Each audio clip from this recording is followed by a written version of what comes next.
My lighting is all jacked up, so because it's really gloomy outside, I'm experimenting with some new lights. We're just gonna have to deal with it. Hey everyone, welcome back to my channel. My name is Cheryl if you are new here, and today I am here to bring you my long-awaited Eclipse review.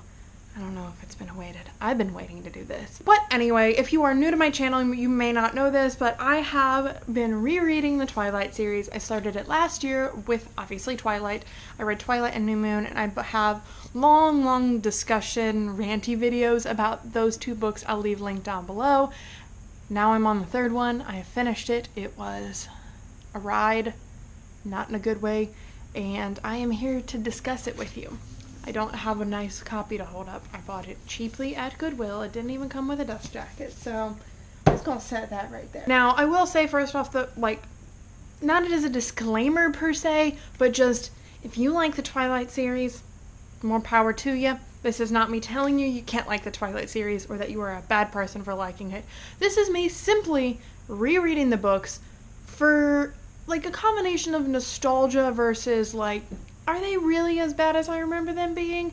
And then just to discuss all the different aspects as if they were any book I picked up now.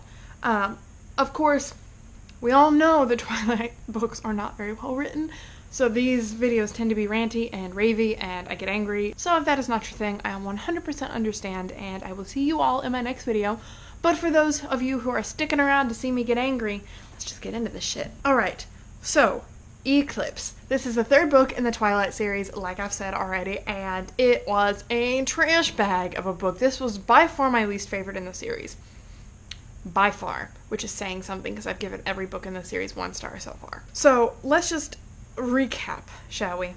Book 1, Bella meets Edward, finds out he's a vampire, falls deeply, madly in love with him, and that's just that whole thing. Book 2, Edward leaves, Bella gets sad, decides to become a crazy thrill seeker, almost kills herself many times just to see the ghost of Edward, like the ghost of love's past, almost. And she just starts doing wild things. Then it becomes a whole thing where Edward thinks she's dead, so he tries to kill himself. Then doesn't succeed, but then the Volturi, who are basically the vampire government, figures out that Edward broke the #1 rule, which is don't tell a human about our existence, and gave him an ultimatum. You can either kill Bella or you can turn her. So then the beginning of this book, this trash heap of a book, starts with, oh, we only have a few weeks to graduation, so it is time. I'm almost getting turned. The general plot of this book is nothing. This book had so much build-up to it's like a 600-page book, and it had so much build-up to an event that was, resolved within literally 50 pages. Okay, so basically there are a bunch of murders happening in Seattle. They're, every human, basically, all the news outlets have been reporting about this crazy serial killer who's just been massacring people by the loads. Obviously, having lived for a long time, the Cullens realize that this is not a regular serial killer, that this is more or less the doings of a bunch of newborn vampires who can't control themselves. Then it became the mystery of who is creating these newborn vampires. Then, more than 2/3 of the way into the book, they figure out that the vampires are heading to Forks. Is that the place? Yeah. They're heading to Forks. They're leaving Seattle. And then it becomes, oh god, how are we going to protect ourselves? They make a truce and work with the werewolves to defend Forks, and lo and behold, the person creating all of these newborn vampires was obviously, it was Victoria, who, if you remember from the first book, I think, she's one of the vampires that come across the Cullens while they're playing baseball, the only sport to exist in this universe.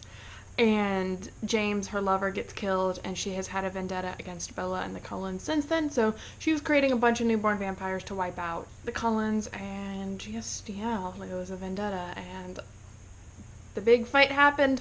It was resolved within 20 pages. That's it. So this entire book, like I said, was just, most of it was a lead up to, ooh, who are these newborn vampires? Ooh, Who is creating them? Ooh, we just found out they're gonna head this way. What are we gonna do? Like, there was not much that happened. It was definitely more of a character-driven book in the series compared to the wild and fast plot of the first two. You find out Rosalie's backstory. You find out Jasper's backstory. It's like, oh, here, shit, we haven't talked about any of these characters yet. Let's just do, pages upon pages of exposition telling you about them.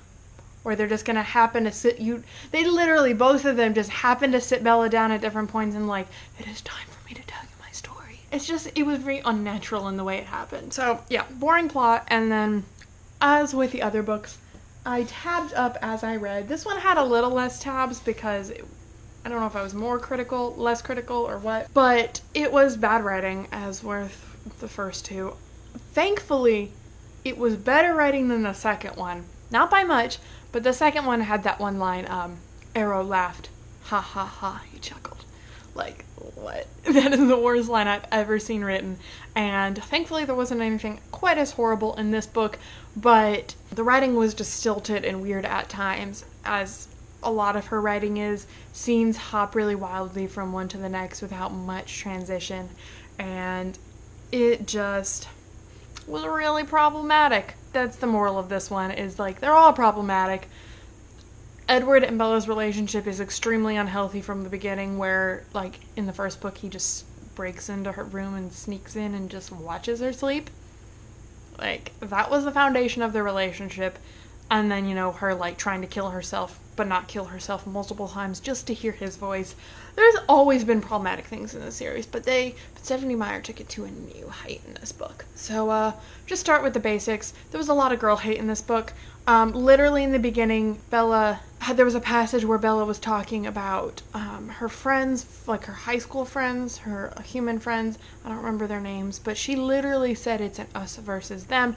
The people who immediately forgave her for being the shittiest friend in the second book were, like, us.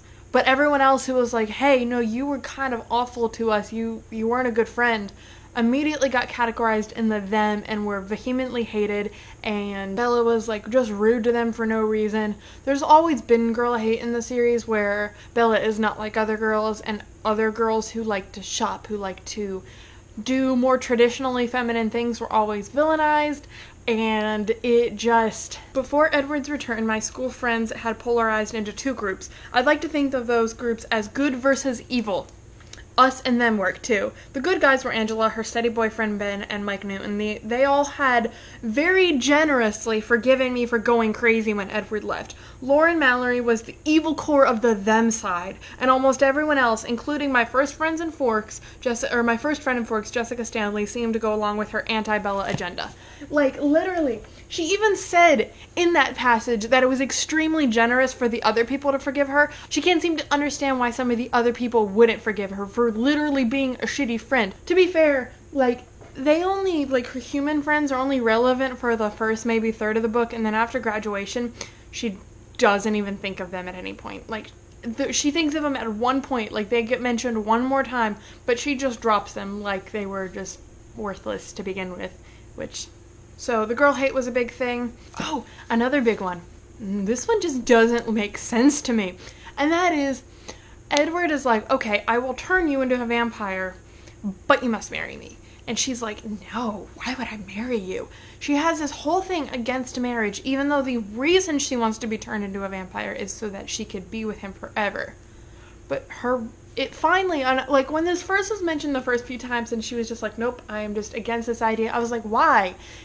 What does it matter if you are legally married or not? You are going to stay with this person forever. The reason you want to change is because you love him. Now, if that wasn't the reason, if she was just like, hey, I just want to be a vampire and then fuck you, peace out, I'd understand that, obviously. But no, the reason she wants to turn is so she can be with him forever.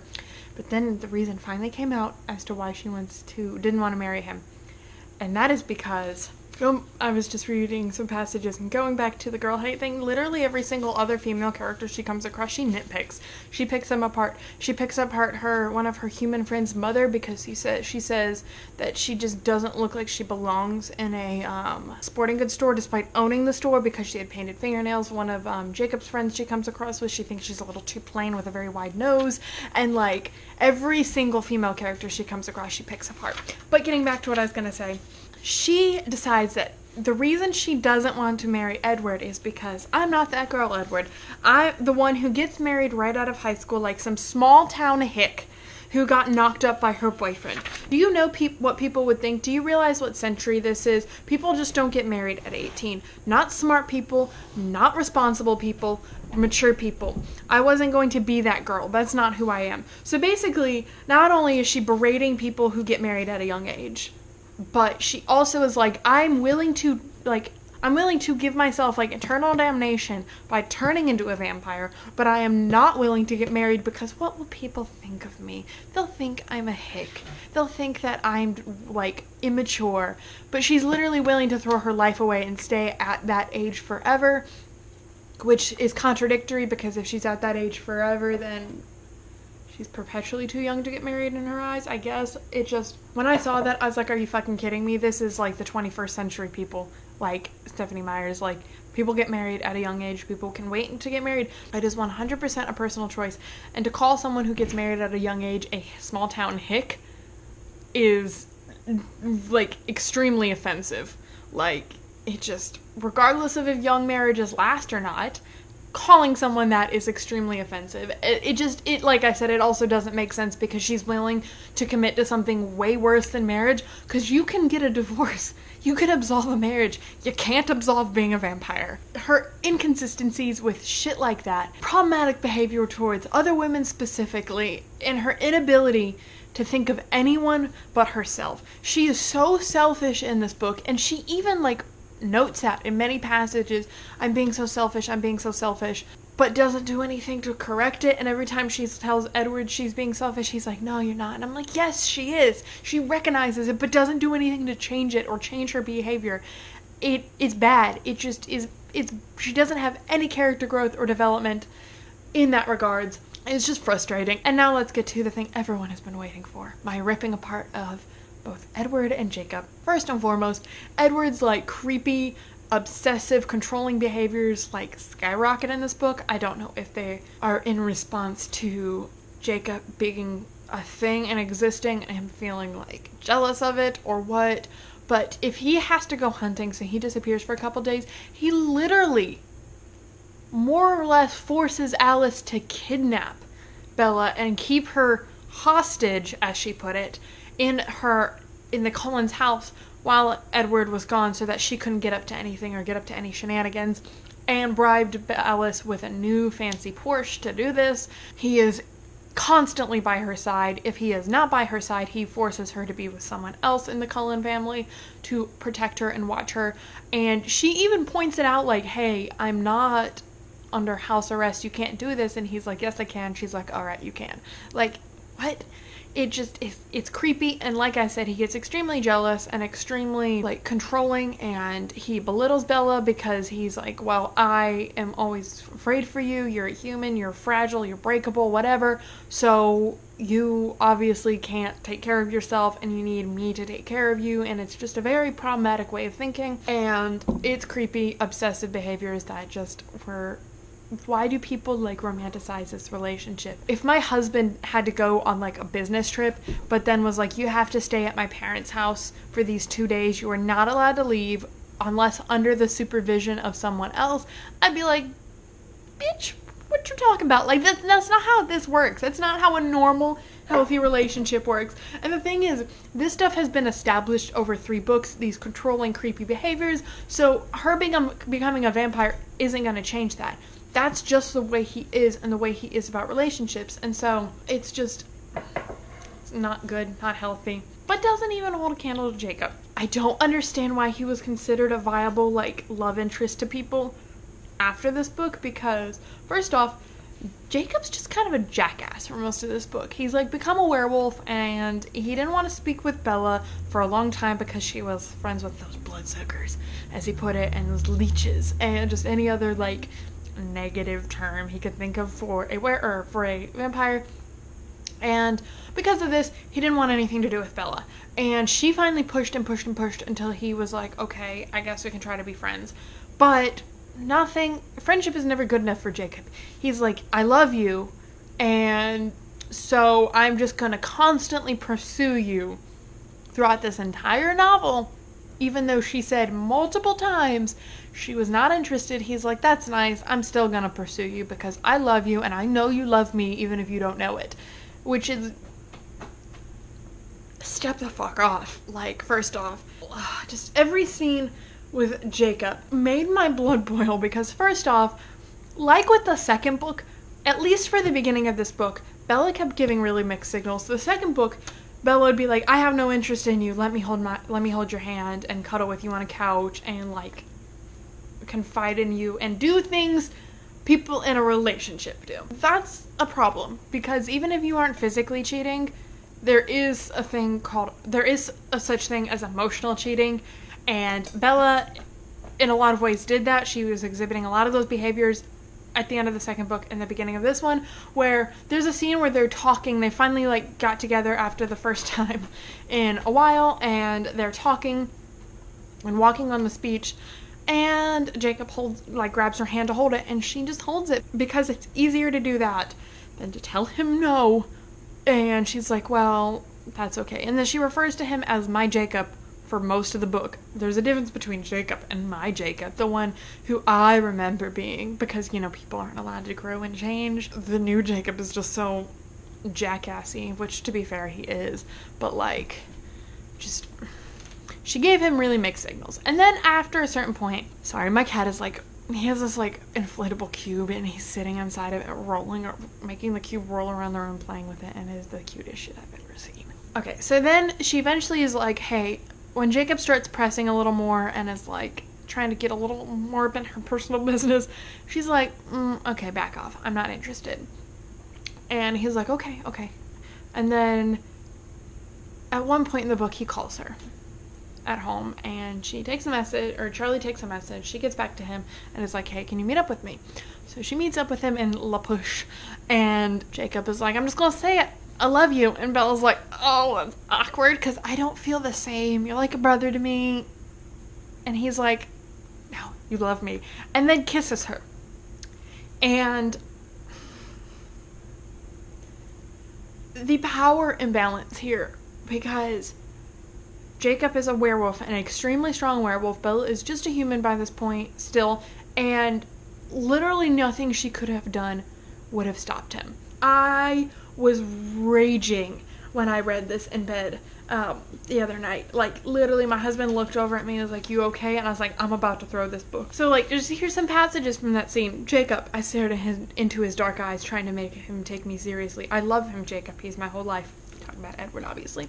You love me too, he reminded me, held up in his hand when I started to protest. His lips crushed mine, stopping my protest. He kissed me angrily, roughly, his other hand gripping tight around the back of my neck, making escape impossible. I shoved against his chest with all my strength, but he didn't even seem to notice. And, like, further down, where, acting on instinct, I let my hands drop to my side and shut down. I opened my eyes, I didn't fight, and I didn't feel, I just waited for him to stop. That is rapey.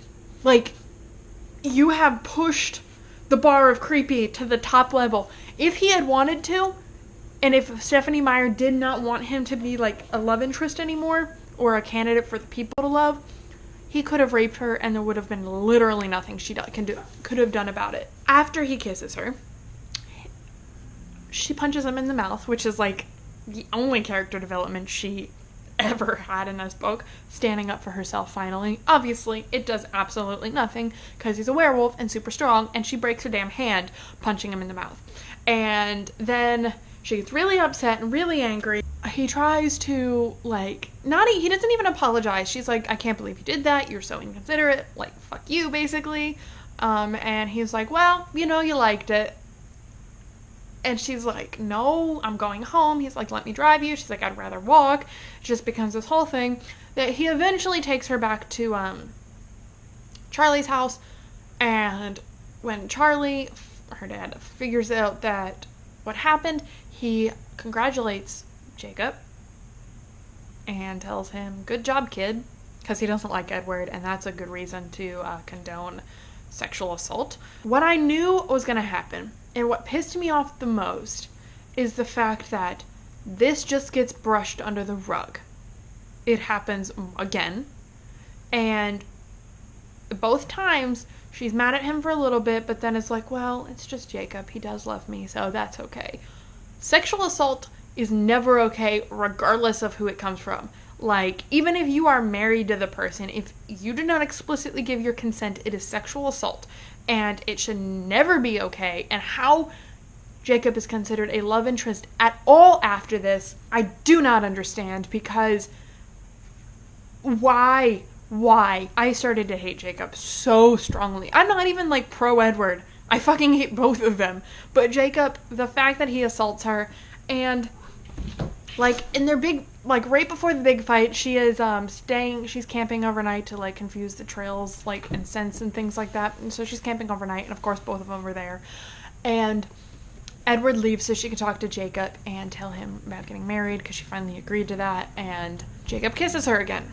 And this time she kisses back because, oh, plot twist, she did love him all along, which once again doesn't excuse at all his actions previously, because she had very clearly made her feelings, like, abundantly clear and told him no, and he did not respect that.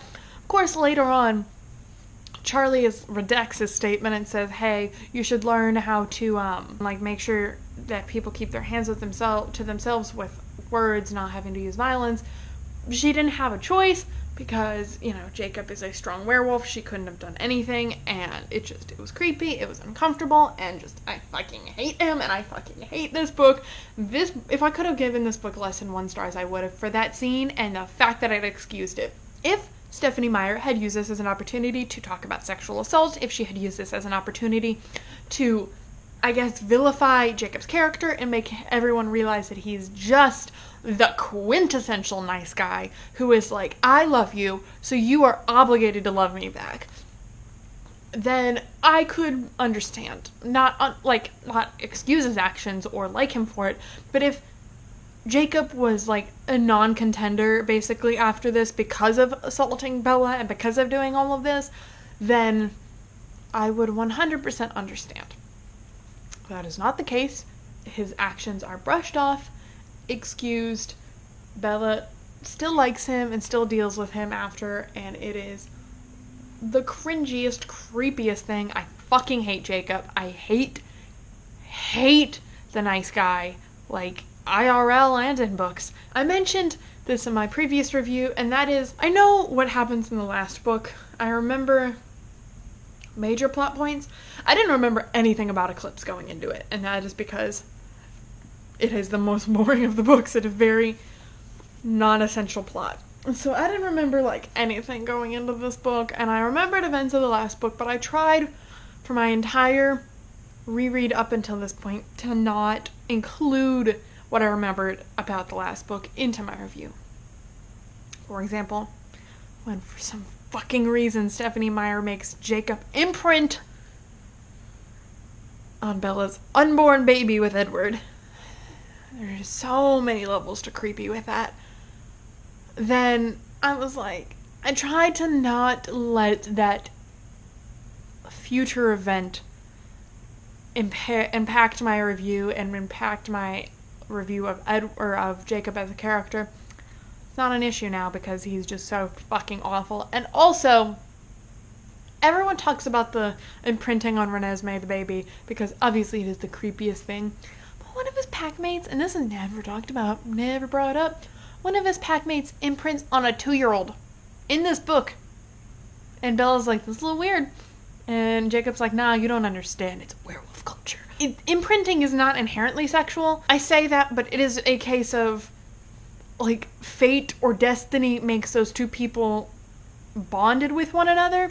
And so as she grows up, that werewolf man will be whatever she needs. If she needs a friend, if she needs a confidant, if she needs a big brother, he'll fill whatever role happily. But there is the undertones that at some point it's going to become a sexual relationship. It is just implied, and it is just, she is 2 years old.